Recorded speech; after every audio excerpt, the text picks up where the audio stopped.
Boa noite, igreja. Cumprimento os irmãos com a graça do nosso Senhor Jesus Cristo. Amém. Eu peço àqueles que puderem se colocar de pé.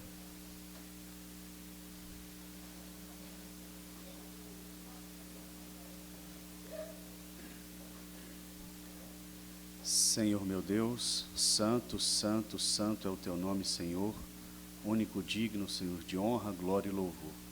Estamos aqui agora, Senhor, neste ajuntamento para honrarmos o teu nome, para louvarmos o teu nome e para aprendermos mais da tua palavra.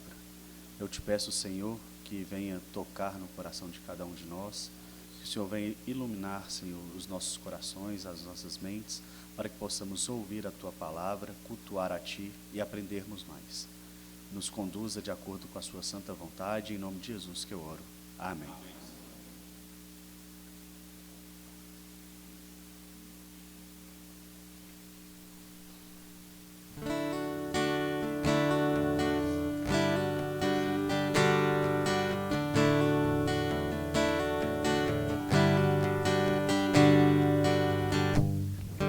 Ele não tinha qualquer beleza ou majestade para nos atrair.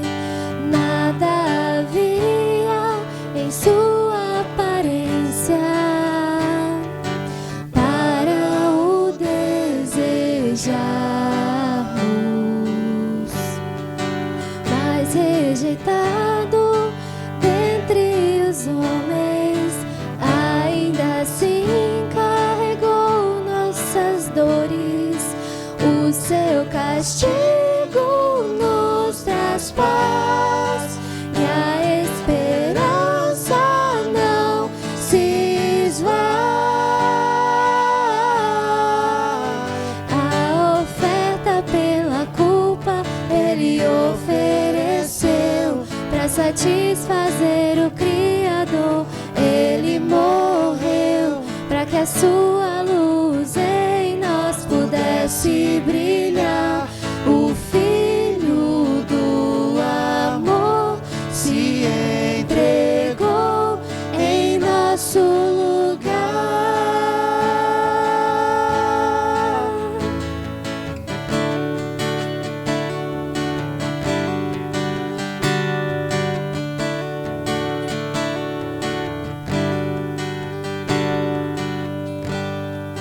Mas rejeitado dentre os homens, ainda assim carregou nossas dores. O seu castigo nos traz paz e a esperança não se esvai. A oferta pela culpa ele ofereceu para satisfazer o Criador. Ele morreu para que a sua luz em nós pudesse brilhar. O Filho do amor se entregou em nosso lugar. És o Cordeiro e pelos nossos pecados foi esmagado sem dizer uma só palavra. Se entregou aos cravos, derramou sua vida até a morte, provando a ira amarga pra nos dar sua doce graça e nos fazer viver. Os irmãos podem se assentar. Assentados, mas em reverência, vamos abrir nossas Bíblias em Isaías 53. Vamos ler dos versículos 1 ao versículo 7, todos em uma só voz. Isaías 53, de 1 a 7.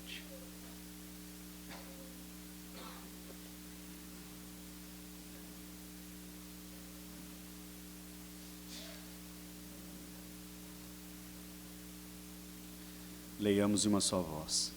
Quem creu em nossa pregação e quem foi revelado o braço do Senhor, porque foi subindo como renovo perante ele e como raiz de uma terra seca, não tinha aparência nem formosura. Olhámo-lo, mas nenhuma beleza havia que nos agradasse. Era desprezado e mais rejeitado entre os homens, homem de dores e que sabe o que é padecer. E como um que quem os homens esconde o rosto, era desprezado e dele não fizemos caso. Certamente ele tomou sobre si as nossas enfermidades e as nossas dores levou sobre si. E nós o reputávamos por aflito, ferido de Deus e oprimido. Mas ele foi transpassado pelas nossas transgressões e moído pelas nossas iniquidades. O castigo que nos traz a paz estava sobre ele, e pelas suas pisaduras fomos sarados. Todos nós andávamos desgarrados como ovelha, cada um se desviava pelo caminho, mas o Senhor fez cair sobre ele a iniquidade de nós todos. Ele foi oprimido e humilhado, mas não abriu a boca. Como cordeiro foi levado ao matadouro, e como ovelha muda perante os seus tosqueadores, ele não abriu a boca. Amém. Os irmãos estão com oportunidade.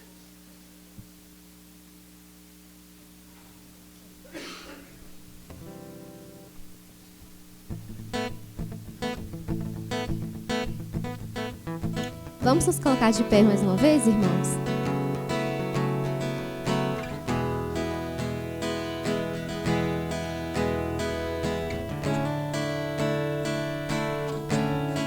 Eu olho para a cruz,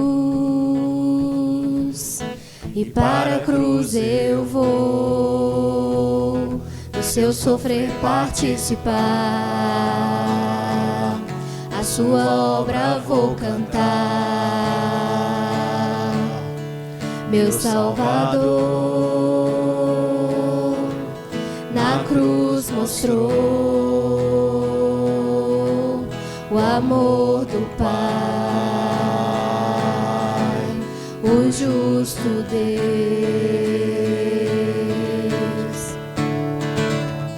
Pela cruz me chamou, gentilmente me atraiu, e eu, sem palavras, me aproximo, quebrantado por seu amor.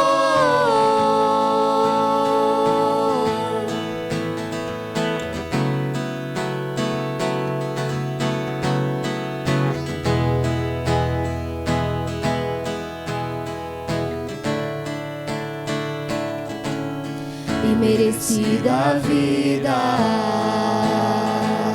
de graça recebi, por sua cruz, da morte me livrou, trouxe minha vida. Eu estava condenado, mas agora pela cruz eu fui reconciliado.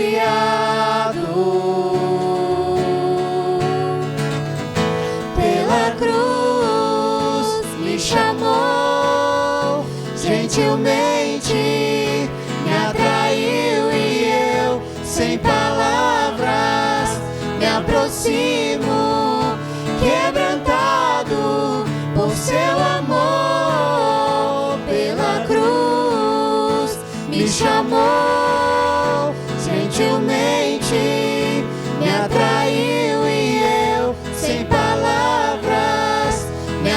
aproximo, quebrantado por seu amor. Impressionante é o seu amor.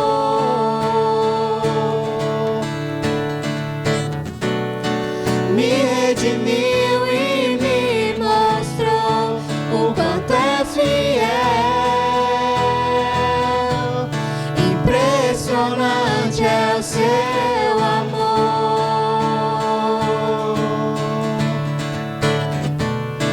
Me redimiu e me mostrou o quanto é fiel.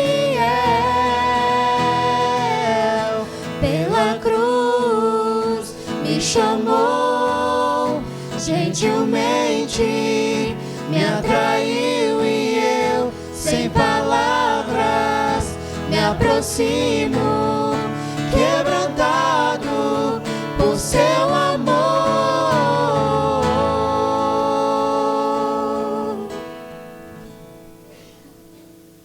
Ainda de pé, vamos abrir nossas Bíblias no livro de João, capítulo 13.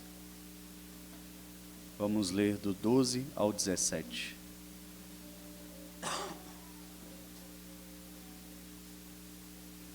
João capítulo 13, 12 a 17.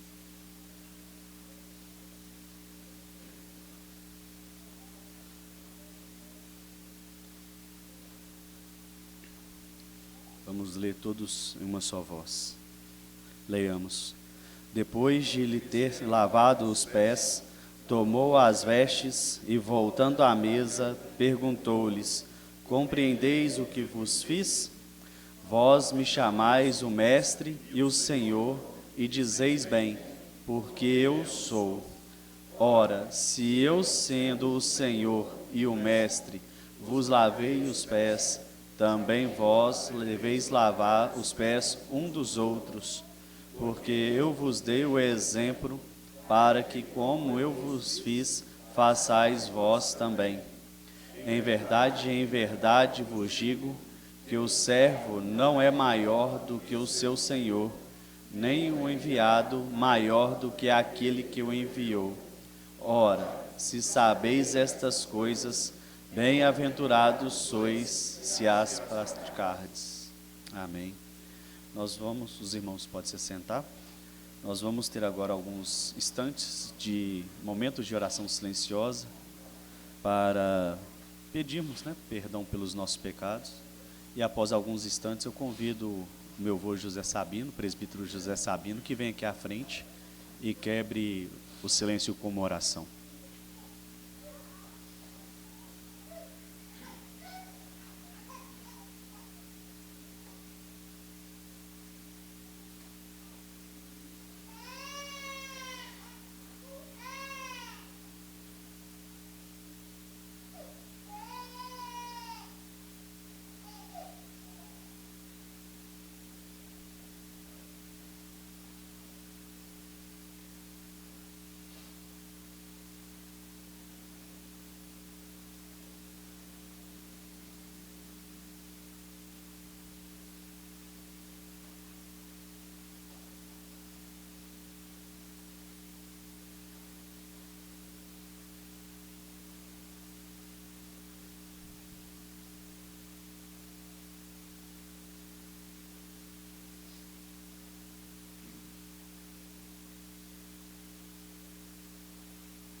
Amantíssimo Deus, nosso querido Pai Todo-Poderoso, graças te damos, ó Deus, porque mais uma vez o Senhor nos trouxeste aqui à tua casa para estar aqui nesse lugar este reservado para a adoração no teu santo nome. Muito obrigado, Senhor, por cada pessoa que adentrou aqui nesta noite. Mais uma vez aqui estamos, ó Deus, para adorar, glorificar o Senhor. Certo que só o Senhor merece todo o nosso louvor e toda a nossa adoração. Por isso aqui estamos nesta noite com este desejo no nosso coração de adorar o Senhor na beleza da sua santidade. Sabemos que só o Senhor é merecedor de todo o nosso louvor, de toda a nossa adoração. E também, ó Deus, nessa oportunidade, nós colocamos nossas vidas nas mãos do Senhor. Sabemos que nós somos falhos, somos pecadores, temos negligenciado, às vezes, a Tua palavra, temos feito aquilo que não é da Tua vontade, que não é do Teu agrado. Por isso estamos, ó Deus, aqui com os nossos corações quebrantados diante do Senhor. Porque sabemos que o Senhor é Deus Todo-Poderoso, um Deus que cuida de nós, um Deus que zela por nós. Por isso, ó Deus, nós falhamos diante da santidade do Senhor. E por isso, ó Deus, neste momento, nós aqui estamos buscando o Senhor, o perdão dos nossos pecados, das nossas fraquezas, tudo aquilo que temos feito que desagrada o Senhor. Por isso que pedimos, Deus, que perdoa-nos, ajuda-nos, aceita, ó Deus, a nossa oração. Abençoe cada pessoa que está aqui nesta noite, que adentrou aqui nesse lugar, que possa, Deus, sair com seus corações cheios da Tua palavra. Abençoe o Teu servo, que estará ministrando a Tua palavra aos nossos corações, usando, Deus, como instrumento vivo nas mãos do Senhor. Abençoe, ó Deus, a vida da Tua igreja aqui. Abençoe também as pessoas que estão conosco aqui nesta noite, visitando, que elas também possam aprender muito da Tua palavra. Fica conosco, ó Deus. Perdoa, Deus, mais uma vez te peço, em nome do Senhor Jesus. Amém.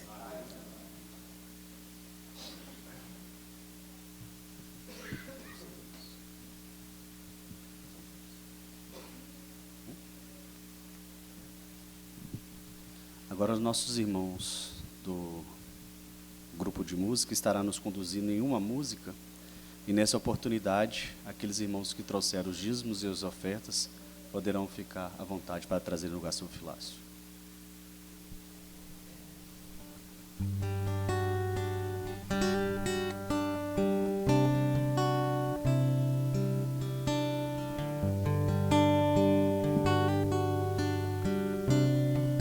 Vamos ficar de pé, irmãos. Graças eu te dou, Pai, pelo preço que pagou, sacrifício de amor que me comprou, ungido do Senhor, pelos cravos em suas mãos. Graças eu te dou, ó meu Senhor. Lavou a mente e coração, me deu perdão, restaurou minha comunhão.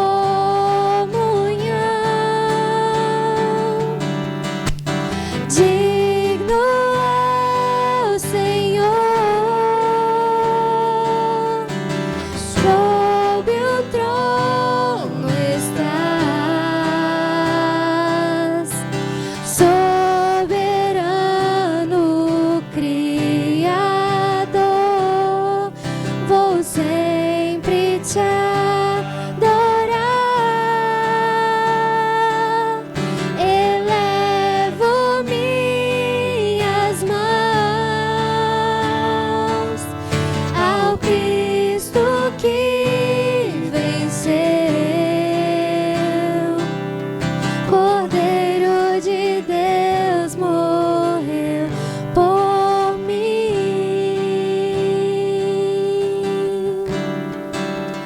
mas ressuscitou.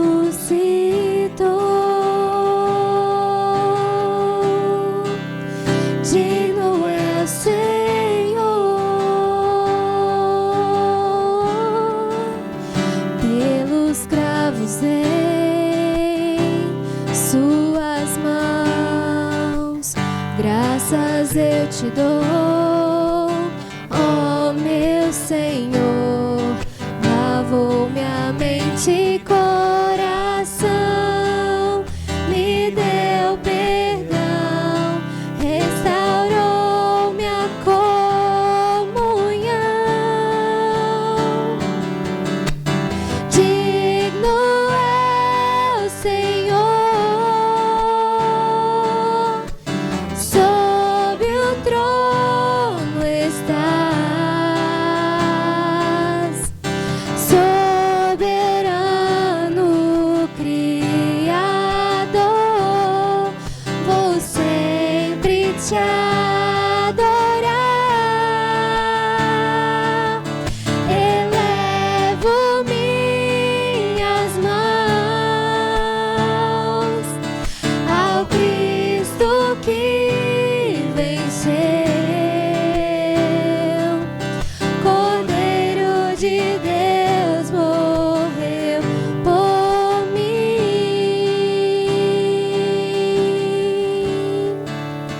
mas ressuscitou.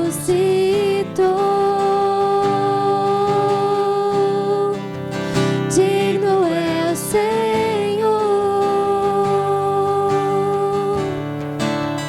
mas ressuscitou.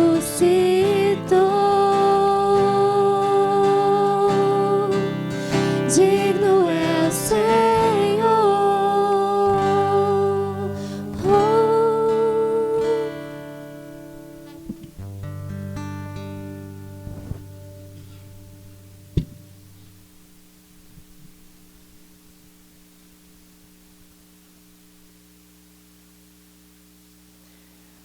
Pai de amor, Pai de imensa bondade, nós te rendemos graças, Senhor, pela bênção da nossa vida, pela alegria, o prazer que temos, Senhor, de estar aqui na tua casa, impulsionados por ti, Senhor, trazidos aqui pela graça do Senhor.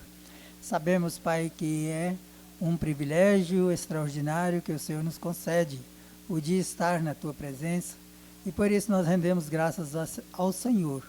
Pai de amor, te agradecemos pela vida de cada um dos nossos irmãos que aqui se encontram com o objetivo de adorar ao Senhor, de glorificar o teu nome, também de aprender novas lições da tua parte, Senhor, aos nossos corações. Te agradecemos porque o Senhor nos dá o ensino da tua palavra.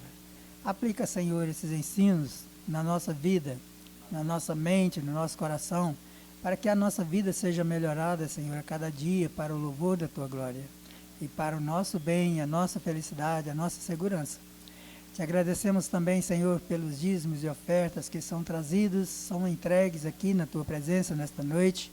Que o Senhor esteja abençoando, Senhor, a tua igreja que tem colaborado, que tem cumprido a ordenança do Senhor de trazer os dízimos e ofertas para a manutenção do teu trabalho. Pedimos que o Senhor esteja fazendo cumprir na vida de cada um, Senhor, as bênçãos prometidas do Senhor mesmo, para todo aquele que é fiel a Ti. Te agradecemos por essas contribuições, pedimos que o Senhor esteja abençoando esses valores para que possam ser realmente de grande utilidade na Tua obra, pois sabemos, Pai, que é a ordem do Senhor e que assim o Senhor esteja abençoando todo o teu trabalho aqui nesse lugar. Nós te louvamos e te agradecemos, suplicando a continuação das tuas bênçãos no restante desse culto, em nome de Jesus. Amém.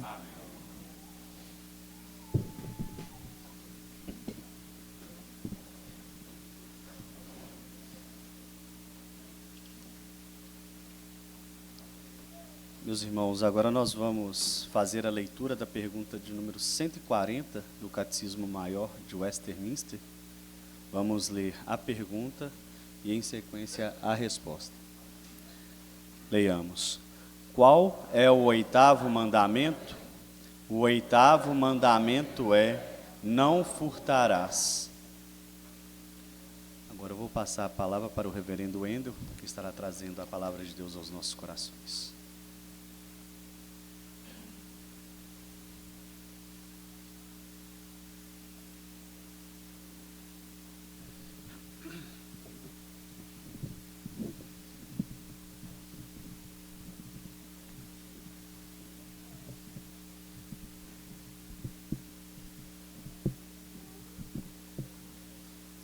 Boa noite, irmãos. Saúdo a todos com a graça e a paz do Senhor. Que Deus nos abençoe e continue falando aos nossos corações. Antes de nós pregarmos a palavra do Senhor, nós temos também um momento muito importante no culto de hoje, que é a recepção, como membros de nossa igreja, da família do nosso irmão Vanderli Ribeiro de Souza.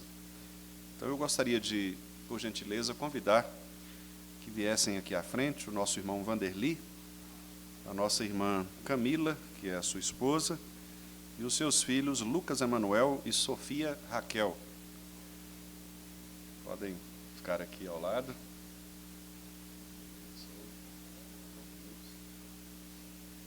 Os nossos irmãos Vanderli, Camila, Lucas e Sofia são membros da Igreja Presbiteriana do Brasil, então eles não precisam passar pelo processo de profissão de fé, porque já fizeram isso. Eles estão sendo recebidos por transferência, estão vindo da Igreja Presbiteriana do Buritis e recebidos agora pela nossa Igreja Presbiteriana do Vale do Jatobá. Então nós queremos orar com esses irmãos. Eu quero convidar o nosso irmão vice-presidente do Conselho, presbítero Renato, que possa vir aqui à frente, orar por esses irmãos e também depois cumprimentá-los, dando assim a destra da nossa igreja e do nosso conselho a esta família. Oremos. Deus amado, nós te louvamos porque o Senhor é este Deus grandioso, gracioso para conosco, e o Senhor, ó Deus, pela tua graça e misericórdia, tem nos concedido irmãos para juntos continuarmos glorificando o teu santo nome. Te agradecemos, ó Deus, pela vida da família, que o Senhor, ó Pai, concede aqui à tua igreja, que os irmãos, ó Deus, continuem sendo bênçãos, que os irmãos continuem sendo usados pelo Senhor, ó Deus, para glorificar o teu santo nome, ó Pai. E que a igreja também, ó Deus, possa recebê-los, amá-los e estarmos, ó Deus, em comunhão com os nossos novos irmãos e reconhecendo que juntos, pela tua graça e a tua misericórdia, somos uma família regenerada, transformada, uma família que tem, ó Deus, Jesus Cristo como único cabeça, aquele, ó Deus, que nos fortalece, ó Pai, que guia, ó Deus, as nossas vidas. Te pedimos, ó Pai, que fortaleça a vida dos nossos irmãos.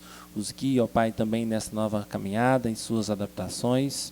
Continue, ó Deus, fortalecendo os seus corações e que continuem, ó Deus, perseverantes na tua palavra. Nós agradecemos, oramos em nome de Jesus Cristo que fazemos. Amém.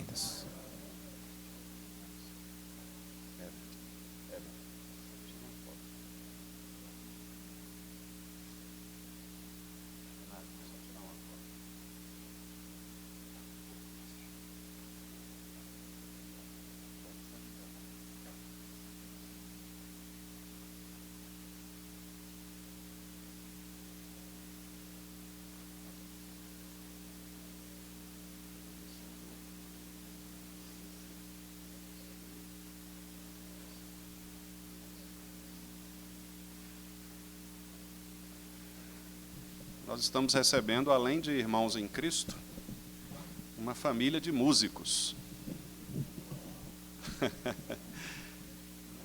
Nosso irmão Vanderli é contrabaixista, não é isso? Bateria também, acho que violão. A Camila também toca flauta, saxofone, não é? Violão. Então, temos uma família de músicos que certamente estão dispostos também a contribuir com o trabalho, não é, aqui em nossa igreja. Meus irmãos, nós vamos então abrir a palavra do Senhor na carta do apóstolo Paulo aos Filipenses, para que possamos dar a devida sequência às exposições que temos feito nesta carta. Peço aos irmãos que abram no capítulo 2, nós vamos ler do verso 5 até o verso 10.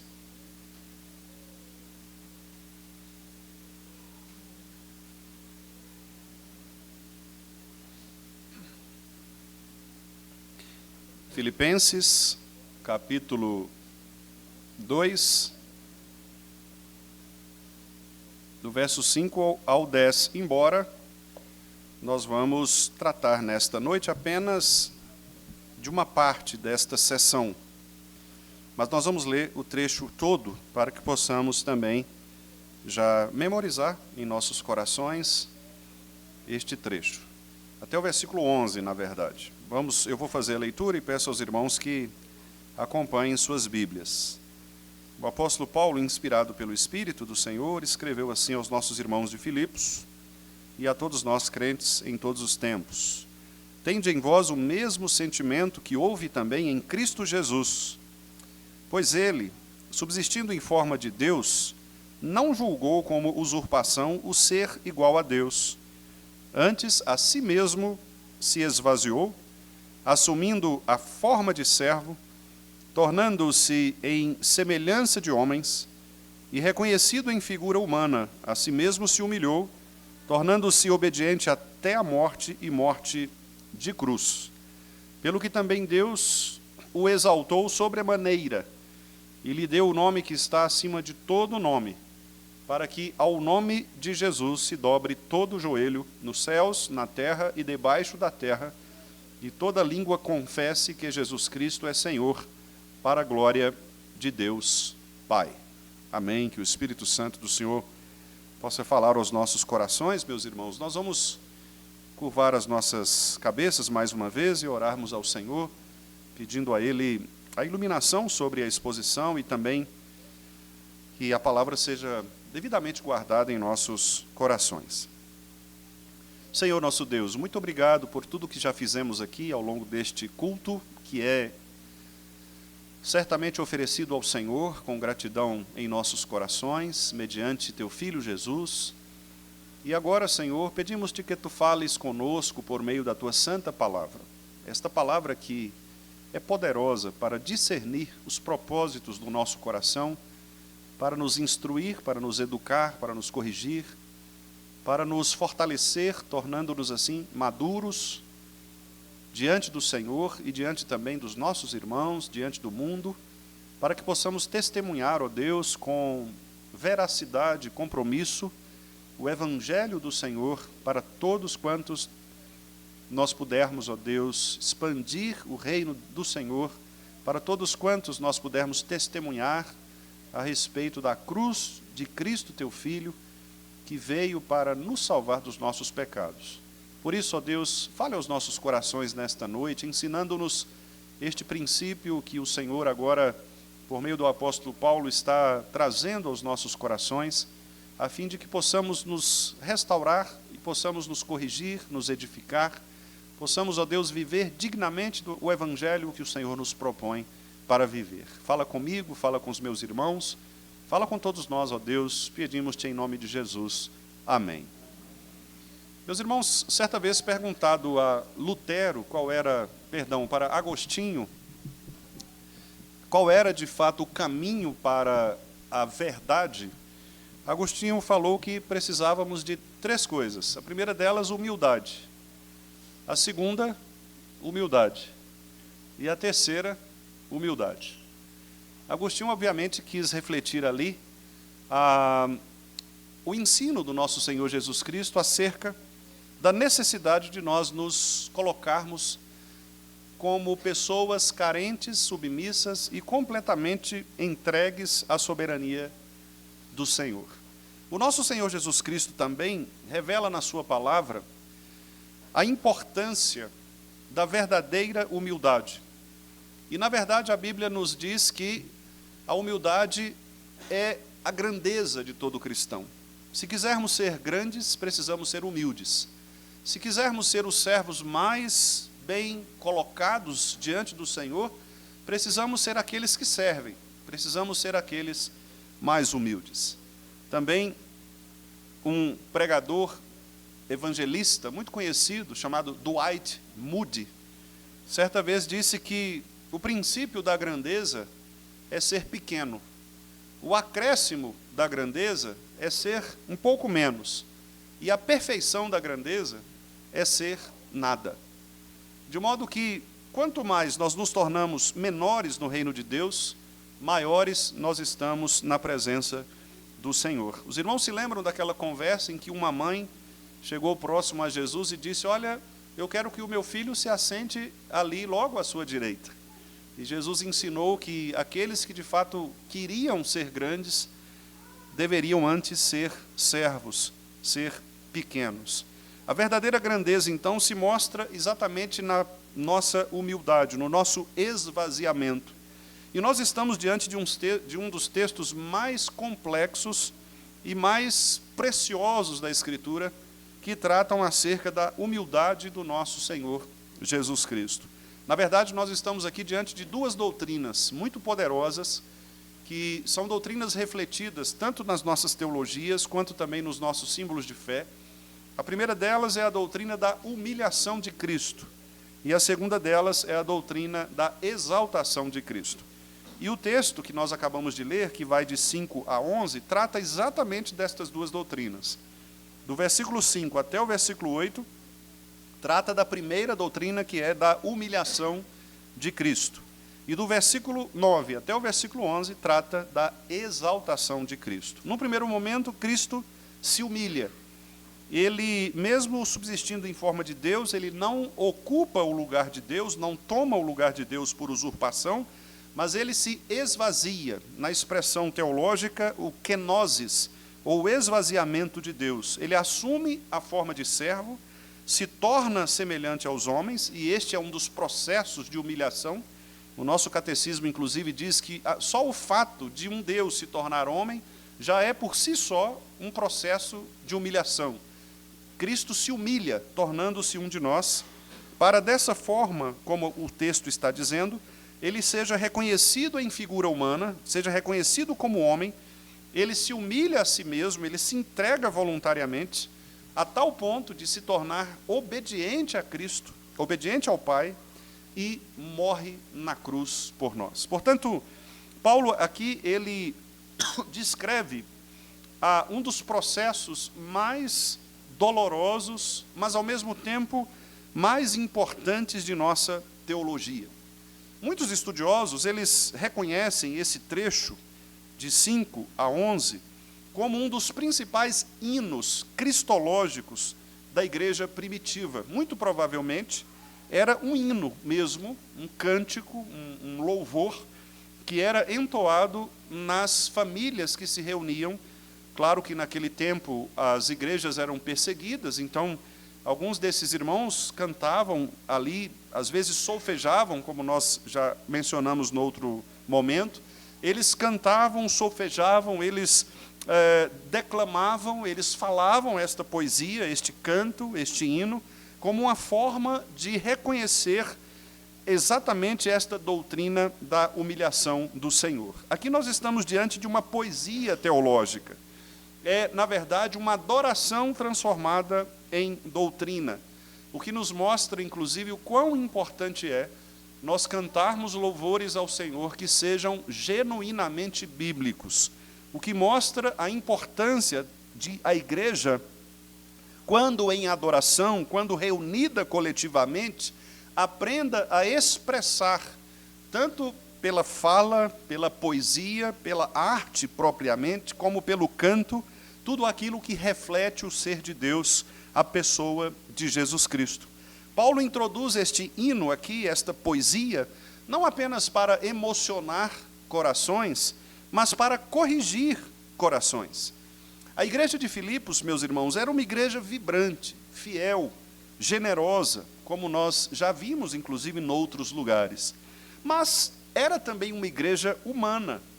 E onde há seres humanos que são tomados pelo pecado, há também tensões, disputas, veladas. Existem pessoas que desejam ocupar certos lugares, certas posições.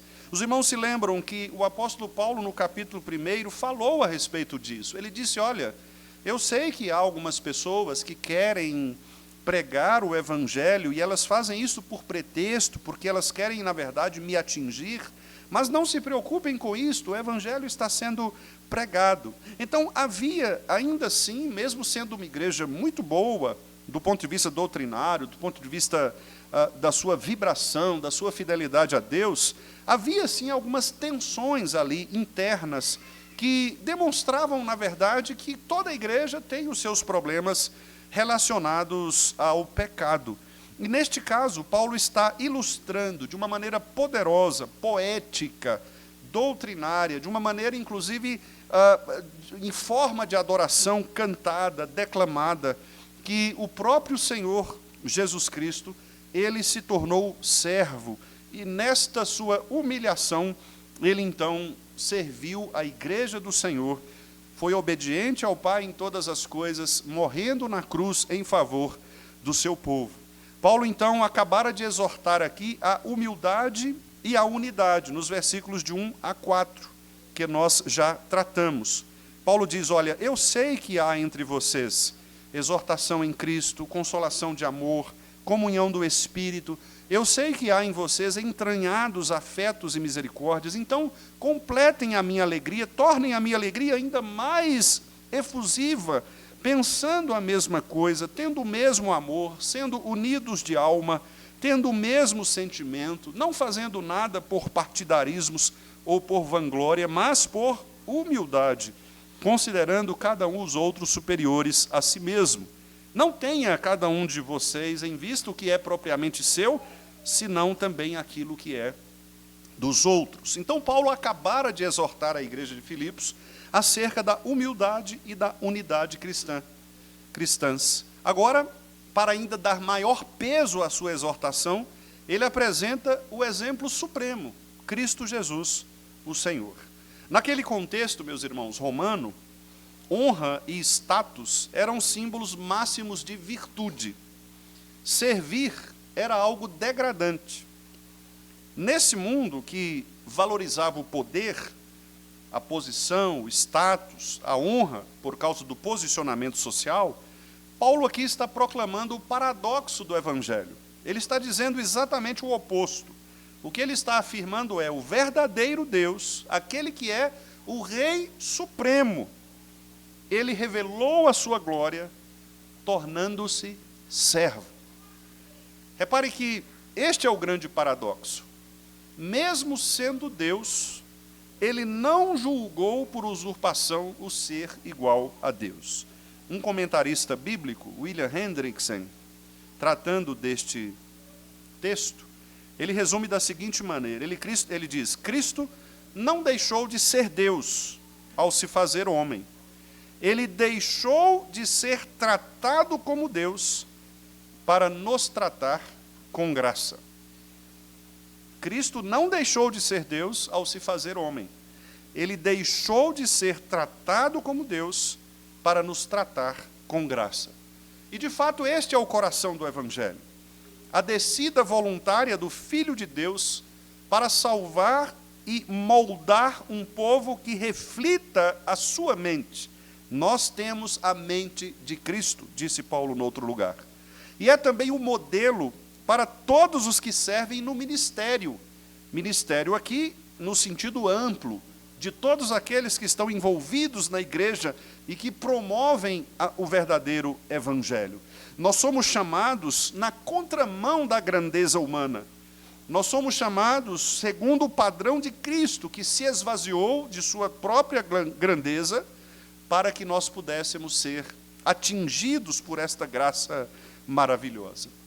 Então eu quero chamar a atenção dos irmãos para 3 aspectos aqui neste texto. O primeiro deles é que a mente de Cristo ela é de fato modelo para a igreja.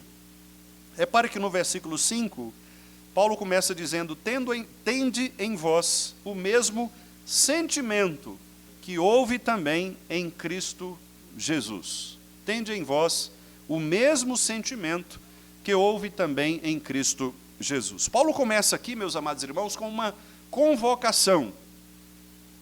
Qual é? A igreja deve pensar como Cristo pensa.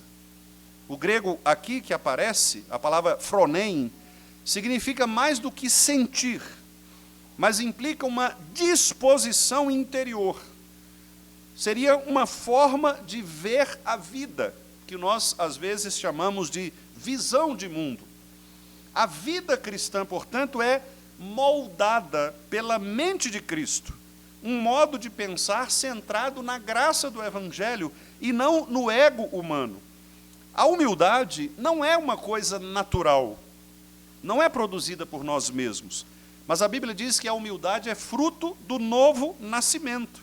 É o Espírito Santo que nos ensina a negar o eu e a servir aos outros. O pastor David Martyn Lloyd-Jones afirma sobre isso o seguinte: a raiz de todo o pecado é a exaltação do eu, e a raiz de toda virtude cristã é a negação do eu.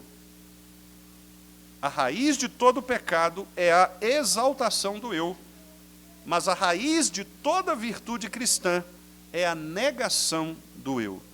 Na igreja, o orgulho sempre foi tratado como fermento. Aliás, a expressão fermento dos fariseus, que aparece no Novo Testamento, nos textos do Evangelho, se refere exatamente a este orgulho. E Jesus Cristo disse: vocês não devem ser contaminados com o fermento dos fariseus, que era a autossuficiência, que era o desejo de buscar a sua própria glória. Mas a vida cristã, uma nova vida redimida em Cristo, faz com que nós sejamos servos uns dos outros. Deus preferiu servir a ser servido. A mente de Cristo, portanto, queridos irmãos, é uma espécie de antídoto para a disputa por reconhecimento no corpo de Cristo. Um cristão maduro, ele não mede o seu valor por aquilo que ele conquista, mas ele mede o seu valor pelo tanto que ele serve. Quanto mais ele se dispõe a servir, maior é o seu valor no corpo de Cristo. Ser cristão é permitir que a cruz molde o modo como nós pensamos, falamos e tratamos uns aos outros. Nós estamos, irmãos, prestes a elegermos presbíteros e diáconos. A palavra de Deus diz que o presbítero é chamado para refletir o caráter do supremo pastor. Pedro diz isso lá na sua primeira carta, capítulo 5, versos 2 a 4. A liderança de um presbítero, portanto, ela não deve ser uma liderança autoritária, mas uma liderança pastoral. Ela não deve ser imposta, mas sacrificial. Um presbítero que pensa como Cristo, ele não busca aplausos, mas ele busca o bem do rebanho de Cristo. Ele lidera lavando os pés, guiando com mansidão, consolando aqueles que sofrem e corrigindo com lágrimas aqueles que porventura se afastam da palavra do Senhor. Os diáconos, da mesma forma, são chamados como servos da igreja. E é talvez o reflexo mais direto de Cristo, que, entre aspas, tomou a forma de servo. Cada ato diaconal de cuidado, cada gesto silencioso de serviço praticado por um diácono é um eco do Evangelho de Cristo. O diácono que pensa como Cristo, portanto, serve sem vaidade, sem aplausos, sabendo que o Senhor é quem vê o que os homens muitas vezes ignoram. Portanto, Cristo deve de fato moldar as nossas mentes, e a humildade de Jesus Cristo deve ser a base do nosso serviço. Em segundo lugar, é muito importante destacar que este esvaziamento de Cristo foi uma decisão voluntária. Os versículos 6 e 7 nos mostram isso, quando dizem: pois ele, subsistindo em forma de Deus, não julgou como usurpação o ser igual a Deus, antes a si mesmo se esvaziou. Aqui nós temos uma expressão reflexiva. O esvaziamento de Cristo não foi produzido por algo externo a ele, mas ele próprio, a si mesmo, se esvaziou. O esvaziamento foi, portanto, algo voluntário, e assumir a forma de servo foi uma atitude voluntária de Cristo, tornando-se assim semelhante aos homens. Paulo, então, nos conduz agora ao mistério daquilo que a teologia chama de kenosis, que é exatamente o esvaziamento de Cristo. O esvaziamento de Cristo, ou subsistindo em forma de Deus, que é morphé theou em grego, significa que ele possuía toda a essência divina. Ele é Deus, Nós lemos em João, no capítulo 1, o Verbo estava com Deus, desde o princípio, o Verbo é Deus. Nada foi criado sem ele, ele fez todas as coisas. Cristo é, portanto, plenamente Deus, essencialmente Deus, igual em poder e igual em glória ao Pai. Ainda assim, o texto nos diz que ele não se agarrou a isso como um direito a ser defendido. A ideia, irmãos, é que ele renunciou ao uso independente de sua própria glória, para que assim ele pudesse glorificar o Pai. Cristo, ao vir ao mundo, ele não atraiu glória para si, mas ele direcionou toda a glória ao Pai. Diz no capítulo 17 de João, naquela oração maravilhosa sacerdotal que ele faz em favor do seu povo, ele diz isso, ele disse: eu te glorifiquei na terra. E o que significa glorificar ao Pai na terra? Significa deixar a sua própria glória, deixar de atrair para si a sua própria glória, para lançar a glória em Deus o Pai. Quando alguém chegou próximo a Jesus dizendo: tu és bom, mestre, ele disse: opa, bom só um, que é o Pai, que é Deus. Não que Jesus não fosse bom, é óbvio que Jesus é bom, ele é Deus. Mas é exatamente o que Paulo está dizendo, ele não atraiu para si o direito a ser defendido, ele não quis usar a sua glória de modo independente. Na tentação, quando Satanás chegou, se aproximou dele e disse: olha, você tem poder pleno, se você ordenar que os teus anjos te aparem, eles vão fazer isto. É óbvio que Jesus sabia que isto era possível mesmo.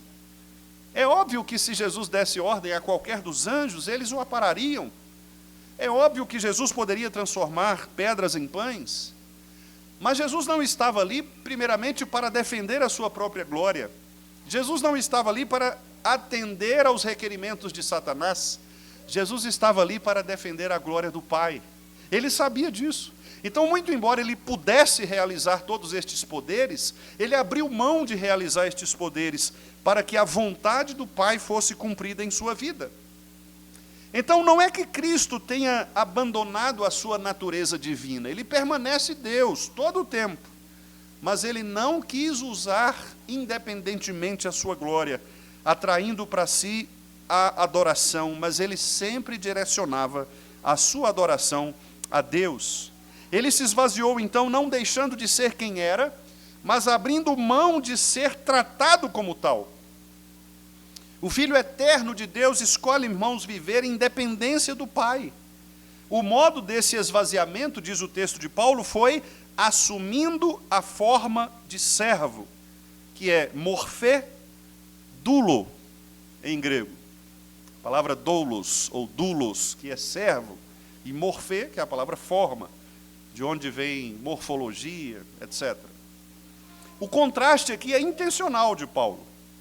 Aquele que era em forma de Deus, morfeteu, agora se torna forma de servo, morfé doulo.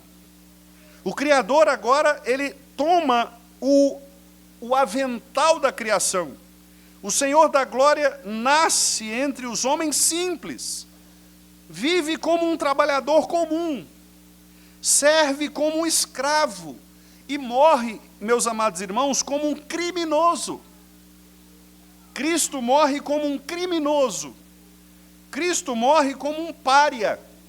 Cristo morre como alguém abandonado. Mais uma vez, citando William Hendrickson, comentando este trecho, ele diz: Cristo não trocou a glória do céu pela vergonha da terra. Ele acrescentou a vergonha da terra à sua glória eterna, para que nós fôssemos exaltados juntamente com Ele. Cristo, portanto, se suja com o pecado humano, não tendo Ele pecado, mas Ele pisa naquele lugar que é contaminado pelo pecado. Ele acrescenta, portanto, a vergonha do pecado à sua própria glória. Nós percebemos, portanto, irmãos, que o Evangelho não apenas nos salva, mas ele redefine o que significa grandeza. Aqui, Paulo está nos ensinando que em um mundo que valoriza muito a visibilidade, Cristo está nos dizendo que o valor do anonimato fiel é muito importante na igreja cristã. Muitas vezes nós valorizamos aqueles que têm os seus nomes citados, mencionados, registrados. Muitas vezes nós gostamos de aplaudir aqueles que muitas vezes fizeram grandes obras entre nós. Mas o que Paulo quer mostrar é que o anonimato, aquelas pessoas que talvez nunca aparecem, aquelas pessoas que talvez nunca são mencionadas, mas elas são importantíssimas porque elas servem uns aos outros com amor, com generosidade, com fidelidade, como o próprio Cristo fez. O crente é chamado, portanto, a viver não para ser louvado, admirado, mas para refletir o caráter do seu Salvador. Mais uma vez eu quero fazer também aplicação aos presbíteros e diáconos, uma vez que nós estamos passando por este processo de eleição. O presbítero é um líder que se esvazia. O presbítero deve renunciar ao direito de ter razão, sua própria razão, para preservar a paz dentro da igreja, para colocar as ovelhas antes de si, suportar críticas com paciência, como Cristo fez. O seu ministério, portanto, não é uma escada de status, de crescimento pessoal, mas é um altar de sacrifício ao Senhor. O Cristo que se fez servo deve ser o modelo para todos nós presbíteros, para todos nós que pastoreamos a igreja. A autoridade espiritual que nós temos não se sustenta em nós mesmos, mas ela é sustentada na cruz de Cristo Jesus, na humildade que Cristo mesmo praticou, sendo Deus, mas não tendo como usurpação ser igual a Deus. Os diáconos, da mesma maneira, servem com as mãos de Cristo. Cada visita diaconal, cada auxílio que é ofertado a algum irmão, cada oferta administrada dentro da igreja, é a expressão do Deus que se inclinou. O diácono fiel, portanto, ele vive esse esvaziamento diário. Ele renuncia o seu próprio tempo, seu conforto, sua glória, para cuidar dos outros, para se preocupar com os irmãos. Assim como Cristo lavou os pés dos seus discípulos, a função diaconal também é servir com o mesmo amor, silencioso muitas vezes, mas constante. Conta-se que o rei Henrique IV da França disfarçou-se certa vez de servo para entender o sofrimento do seu povo, do povo francês. E muito interessantemente, ele, disfarçado ali de servo, percebeu os grandes problemas, os grandes sofrimentos, as grandes agruras que o povo passava, e ele, enquanto estava ali no seu palácio, tendo todas as glórias, percebeu que enquanto ele era ovacionado, ele era tratado como um Deus, o seu povo sofria ali a miséria. Cristo fez infinitamente mais do que Henrique IV. Ele não apenas, entre aspas, disfarçou-se de servo, mas ele se tornou servo de verdade. Ele entrou na chamada casa dos pobres. Ele tocou em leprosos. Ele tomou o nosso lugar para que nós pudéssemos ter vida e vida em abundância. Em terceiro e último lugar, meus irmãos, o verso 8 diz que além de Jesus ter se esvaziado, assumindo forma de servo, tornando-se semelhante a nós, ele também se humilhou, a si mesmo se humilhou, tornando-se obediente até a morte e morte de cruz. Reconhecido em figura humana, a si mesmo se humilhou, tornando-se obediente até a morte e morte de cruz. Aqui Paulo chega ao ponto mais profundo da humilhação de Cristo, que é a cruz. A cruz é o momento de maior humilhação na vida de Jesus Cristo. Aqui, agora, Jesus, plenamente homem, vivendo em perfeita obediência ao Pai, não foi compelido, mas voluntariamente, ele se humilha a si próprio, e cada passo de Cristo, do nascimento humilde até a morte vergonhosa na cruz, foi uma decisão de amor pelo seu povo. A obediência de Cristo, irmãos, ela não foi uma obediência teórica. mas foi uma obediência sangrenta. Cristo literalmente expeliu sangue pelos seus poros, pelo sofrimento, pela angústia pela qual ele passaria, mas ele obedeceu até ao fim. Não apenas suportando a morte, aliás, uma morte injusta, mas uma morte de cruz, que era o castigo mais humilhante e doloroso da antiguidade. Eu não vou aqui descrever os principais aspectos que envolvem uma morte de cruz, mas os irmãos depois podem fazer uma pesquisa a respeito disso e vocês perceberão o porquê a morte de cruz era, de fato, uma das mortes mais terríveis e agonizantes do Império Romano. Aqueles que eram levados à cruz, eles tinham sofrimentos extremos, sofrimentos de dor, sofrimentos de dilaceração do seu corpo, porque muitas vezes o corpo pesava na cruz e o corpo ia cedendo, os órgãos iam cedendo na cruz. Asfixia, por causa exatamente da pressão que os pulmões exerciam, o peso do corpo sobre os pulmões. Muitas vezes o indivíduo ficava inconsciente, mas demorava a morrer.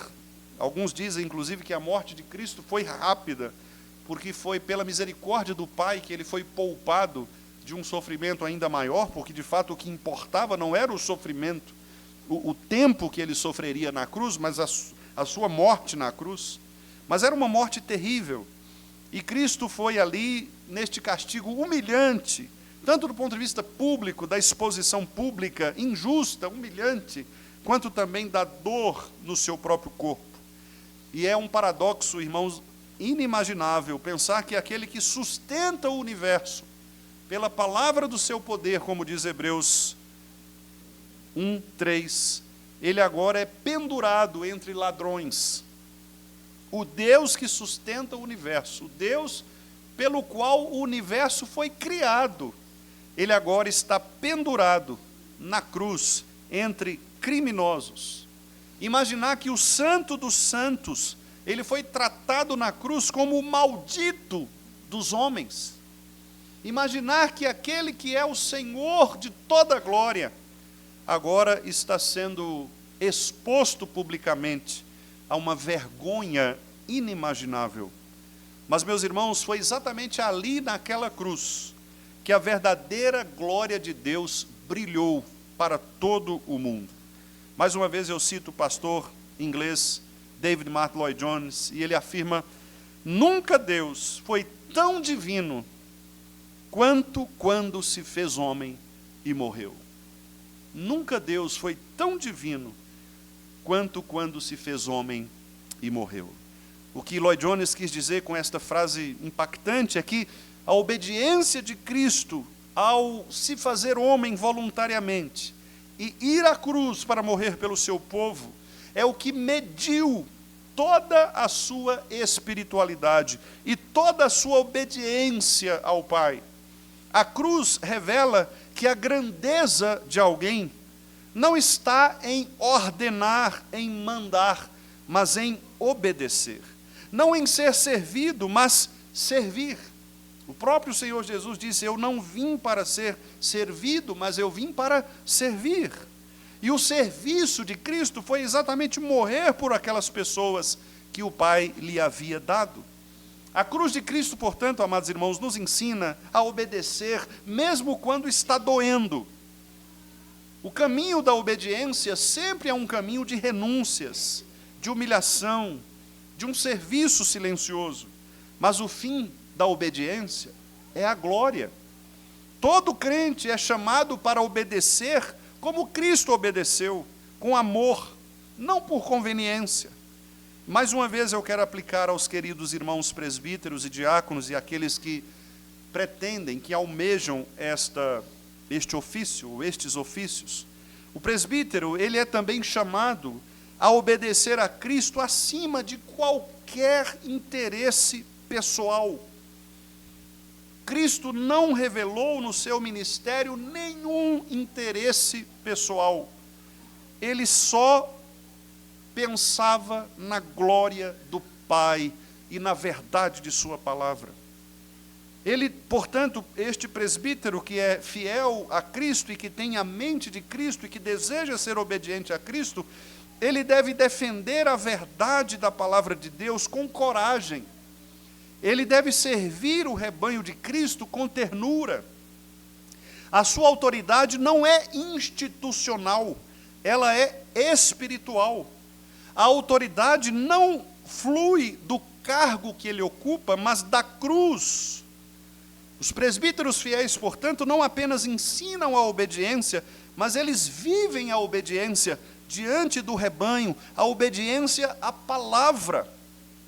Os presbíteros fiéis se inclinam para ouvir a palavra de Deus, para aconselhar, chorar com as ovelhas e manifestar o Cristo que se humilhou para a glória do Pai.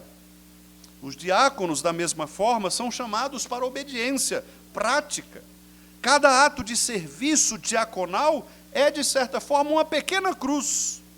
É cada cruz que cada irmão está carregando ali diariamente. A morte diária do eu, do ego, o abrir mão, as renúncias, suportar críticas, servir sem ser notado muitas vezes, é o caminho do discípulo e é o caminho do discipulado.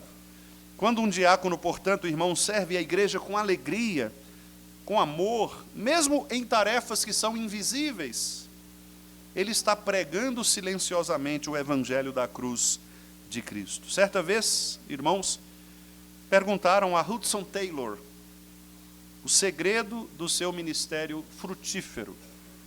Hudson Taylor respondeu assim: Deus procurou um homem pequeno o suficiente para caber na sua própria mão e me achou. Cristo se fez pequeno para redimir o mundo. E cada membro da igreja, cada líder da igreja, deve aprender a ser pequeno o suficiente para que Deus possa usá-lo. Nós devemos desejar ser pequenos para cabermos nas mãos de Deus, a fim de que sejamos sustentados por Ele, que sejamos guiados por Ele, que o tenhamos como o nosso fundamento, como Cristo fez em relação ao Pai. Portanto, a glória passa pela cruz, o trono passa pela cruz. Filipenses 2, de 5 a 8, portanto, descreve a jornada descendente do Filho de Deus. Da glória, ele desce à humanidade. Da humanidade, ele desce à servidão. E da servidão, ele desce à cruz. Cristo sai da glória para a cruz. Mas repare que cada degrau desta descida é um ato de amor redentor e de entrega voluntária pelo seu povo. Cristo desceu ao ponto mais baixo, meus irmãos, para erguer pecadores ao ponto mais alto. E o chamado da igreja é seguir este mesmo caminho, humilhar-se para servir, servir para amar e amar para glorificar a Deus. Presbíteros e diáconos, este é o retrato do ministério cristão. O presbiterato e o diaconato não é um trono de honra, mas um altar de entrega ao Senhor. O Senhor da glória vestiu a roupa de servo, chamou seus ministros para fazerem o mesmo. Então, amados irmãos, que cada um de nós tenha em si o mesmo sentimento que houve em Cristo Jesus. O mesmo sentimento, que a si mesmo se humilhou, tornando-se obediente até a morte, e morte de cruz. E é assim que o reino de Cristo avança. Quando os líderes se curvam diante da palavra de Cristo, quando a igreja se levanta diante da palavra de Cristo, quando os servos obedecem à palavra de Cristo, Cristo é exaltado em nós. Que a igreja do Vale do Jatobá seja uma igreja humilde, serva e uma igreja disposta a carregar a sua cruz, dada pelo próprio Pai, para a glória do Pai, para louvor do Evangelho, para que vivamos, meus irmãos, como o próprio Paulo abre o capítulo 2, vivamos de modo digno do Evangelho do Senhor. Que Ele, então, nos abençoe e nos instrua. Amém. Vamos nos colocar de pé, meus irmãos, e vamos cantar o hino 269, 269, Pureza no Sangue de Cristo.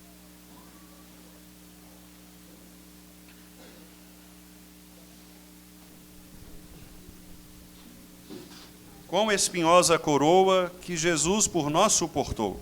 Ele foi à cruz por nós. Ó, quão profundas as chagas que nos provam o quanto Ele amou. Eis nessas chagas pureza para o maior pecador, a quem mais alvo que a neve o teu sangue transforma, Senhor. Vamos cantar, irmãos, com alegria, devoção, este hino maravilhoso que reflete o que nós acabamos de aprender, a humildade de Jesus Cristo, ao morrer por nós, nos fez glorificados, santificados na presença dEle.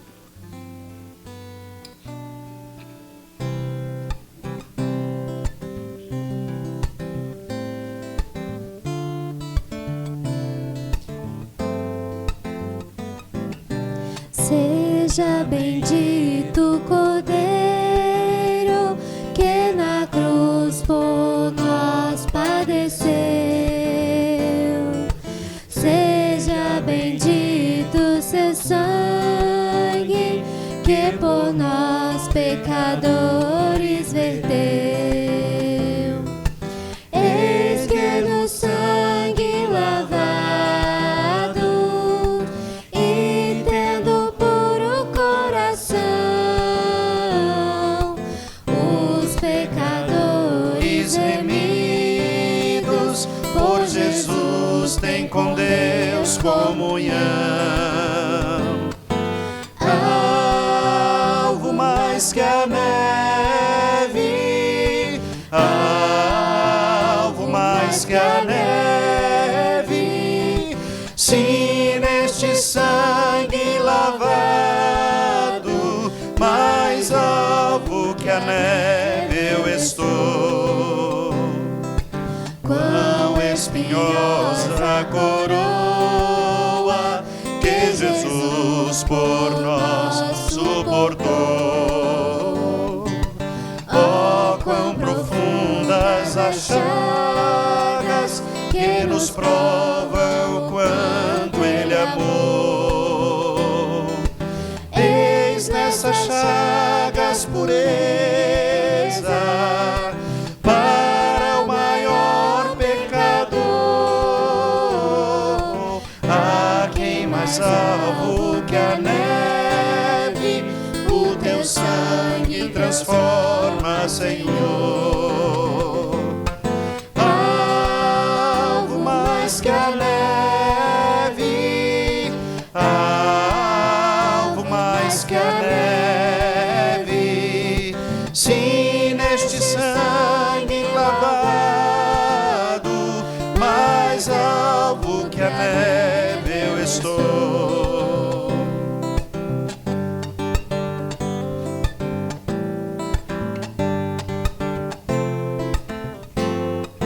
Se as faltas nós confessarmos e seguirmos na tua luz, tu não somente perdoas, purificas também, ó Jesus.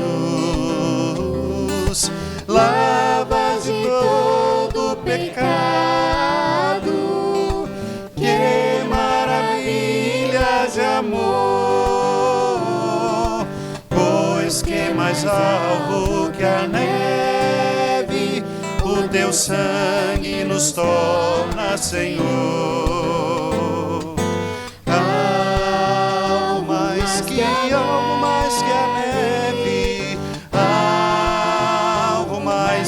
algo mais que a neve, sim, neste sangue lavado por Deus, mais alvo que a neve eu estou. Vamos orar, depois cantarmos o amém e, assentados, recebermos algumas breves comunicações. Querido Deus, muito obrigado, porque a Tua palavra sempre nos ensina a respeito de como devemos nos portar diante do Senhor.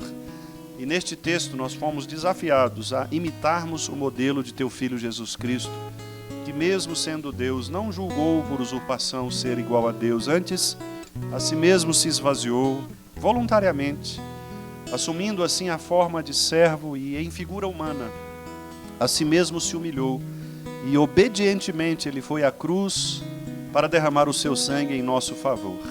Então, Pai, que Tu também nos ajude a pensarmos a respeito da nossa própria vida em relação ao Senhor e em relação aos nossos irmãos, para que sejamos cada vez mais humildes, ó Deus, na Tua presença e também diante dos nossos irmãos, considerando sempre, ó Deus, cada vez mais pequenos na Tua presença, cada vez mais, ó Deus, desprezíveis na Tua presença, para que possamos ser pelo Senhor exaltados, ó Deus, da maneira como o Senhor desejar, que nós possamos fazer dos nossos irmãos sempre superiores a nós mesmos, para que assim cresçamos, ó Deus, como corpo do Senhor, como igreja do Senhor, para que a glória do Senhor e não a nossa seja vista e espalhada em todo o mundo, Pai Santo. Ensina-nos a viver de modo digno do Evangelho do Senhor, para que a Tua glória seja refletida em todo lugar onde o Teu povo se fizer presente. Agora, Senhor, leva para os nossos lares, debaixo do Teu cuidado, proteja-nos, ó Deus, de todo mal,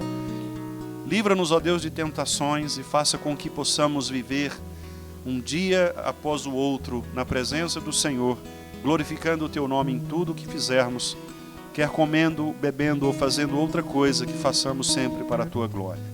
Esta é a nossa oração em nome de Jesus Cristo, nosso grande amigo, Senhor e Salvador. Amém. Meus amados irmãos, que a graça do nosso Senhor e Salvador Jesus Cristo, o amor de Deus o Pai e as ternas consolações do Espírito Santo do Senhor sejam sobre todos nós, sobre todo o povo de Deus, hoje e para todo sempre. Amém.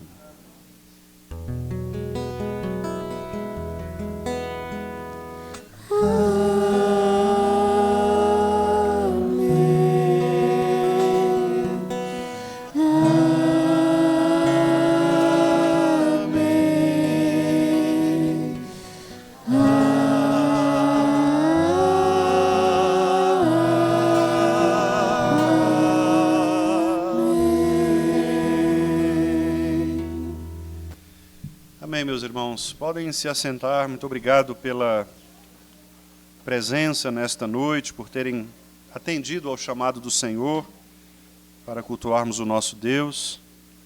Queremos agradecer a presença dos nossos visitantes, ali ao lado do irmão José Sabino. Qual o seu nome, querido? Júnior. Muito obrigado, Júnior, pela sua presença. Deus te abençoe.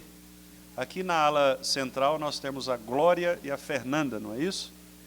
Deus abençoe vocês, muito obrigado pela presença. Vou pedir aos irmãos que estejam próximos aí para cumprimentá-las.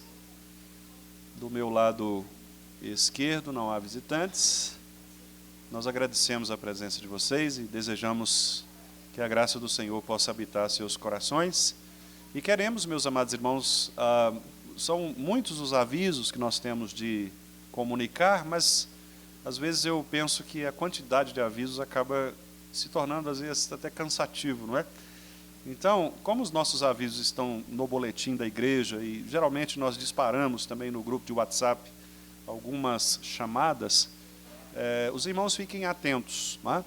Eu gostaria apenas de destacar um aviso, que é o culto do bebê, ou dos bebês, né? Porque mais de um, né, irmã? Que haverá no próximo sábado, dia 18, às 19 horas, aqui na nossa igreja. Nossa irmã Ana, que é a coordenadora, né, de espiritualidade da SAF, ela pediu que toda a igreja se fizesse presente. Nós vamos comemorar o nascimento, né, dos nossos filhinhos aí, tanto dos recém-nascidos quanto dos não tão recém-nascidos assim, mas que também vão receber aí esta homenagem, né, da SAF e a gratidão também da igreja pelos filhos da igreja. É muito bom, meus irmãos, quando Deus nos dá filhos, não é? Porque eu tenho dito, não é, que o crescimento da igreja também é um crescimento orgânico, natural, quando Deus nos dá filhos, não é? Então, como é bom ver os pequeninos aqui, ouvir o chorinho, né, de cada um deles, porque Deus tem, de fato, trazido bênção, não é? Foi só eu falar do chorinho e começou, né? Tá vendo que elas entendem? Tem gente que fala que não entende o que o pastor está falando, aí, ó, falou. Então, é isto, né? Que Deus nos abençoe. Os demais avisos nós vamos publicando lá no grupo, né? Para que os irmãos possam se lembrar durante a semana. No mais, que Deus abençoe a todos os irmãos. E eu gostaria hoje que os irmãos me aguardassem, porque eu quero estar lá à porta para cumprimentá-los, né? Então eu vou sair aqui rapidinho e peço que vocês saiam logo em seguida, para que eu possa cumprimentar a todos ali. Deus abençoe. Uma excelente semana a todos nós.